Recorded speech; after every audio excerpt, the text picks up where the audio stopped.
not slowing down anymore. What you want, don't ever call me a side. You know what I want, girl, I'm trying to make you mine. Hey, yo, excuse me, please don't confuse me. Yo, what's up guys? So today we're going to be taking a look at the Vaxee PA Summer 24 series. Before we jump into the video, I just wanted to mention that exactly 0.3% of you guys who watch my videos are subscribed. So if you enjoy my content, make sure that you drop a sub and turn on the notification bell so you don't miss any videos. I really appreciate it. In terms of unboxing experience, there's not really a whole lot to talk about. It comes rolled up in a box, you take it out, and it takes a little bit for it to sit flat, but after a couple hours you should be fine. To dive into specifics about the pad, I chose the waifu art, but there are plenty of other options available that aren't quite as intense. This is a control pad. It's a fabric fiber and it's very firm.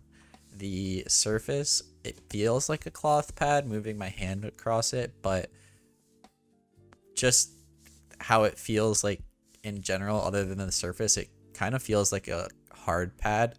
That's how firm it is, which I'm not really complaining about, but that is one thing to definitely note. This isn't a coated pad. The process for adding the design can change the way that the pad feels in comparison to the PA Black, for example. And something to keep in mind as well is that all pads will slow down over time. So that's just something that you can't really avoid unless you're using a glass pad. It's not stitched. I'm not sure how I feel about it yet. I haven't had any issues with it, but I have only used it for a couple of weeks now, so I can't really comment on any fraying as of yet. I live in a very dry climate, so it's hard for me to get a measure with higher humidity, but when it's colder in my house, it's definitely a bit faster, and when it's warmer, it slows down. But it's not a muddy pad at all, and I haven't had any issues at all using a sleeve on it, and I actually prefer using a sleeve. The dimensions of the pad are 47 by 39 centimeters, and it comes in at 3.5 millimeters in thickness. The base is a flat rubber base.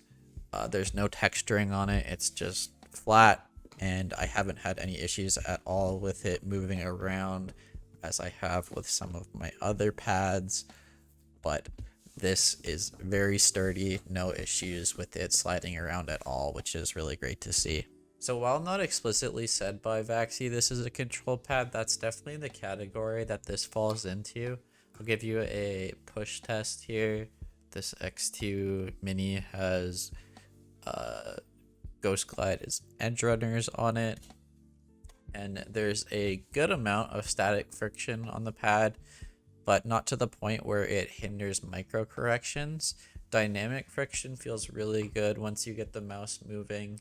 Doesn't feel like there's any issues or tugging, so no complaints there.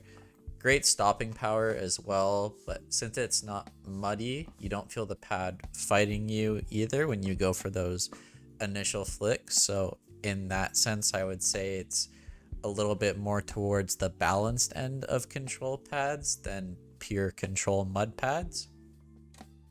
It's very smooth as well, which is generally what you expect from a control pad compared to rougher surfaces you would find in speed pads. X2 Mini is using edge runner skates, as I mentioned, by Ghost Glides. I definitely feel the most static friction on this pad with these skates.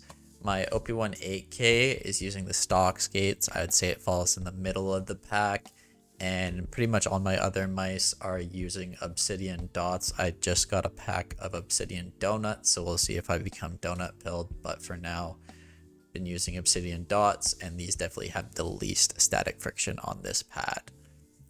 The overall performance of the pad has been great.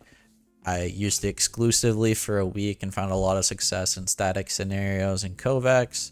I haven't really been playing CS as of late because the game is honestly insufferable, but I'm sure it would feel great in that, as well as Valorant. I've also been playing a little bit of R6, not a bunch, and I'm not very good at that game either, but it's felt pretty great in that as well. In terms of similar pads, It's very similar to the GSR SE and the GSR SE Rouge, but just for full transparency, I don't have either of those pads, so I'm going off of what other people have said.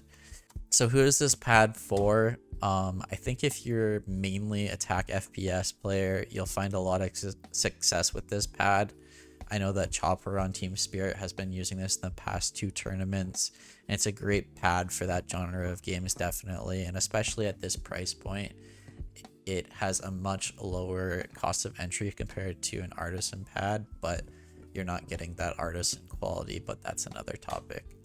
I can definitely recommend this pad if you play games like CS, Valorant, R6, or if you're just looking for a really well-rounded control pad.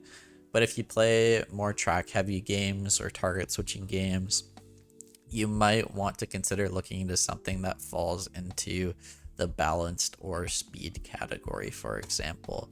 But again, this pad really exceeds in those circumstances that control pads are really made for. So that's all I have for you guys today. If you enjoyed the video, make sure to leave a like and a sub, as it supports the channel and it helps me to continue making these videos. And I will catch you guys in the next one. Peace.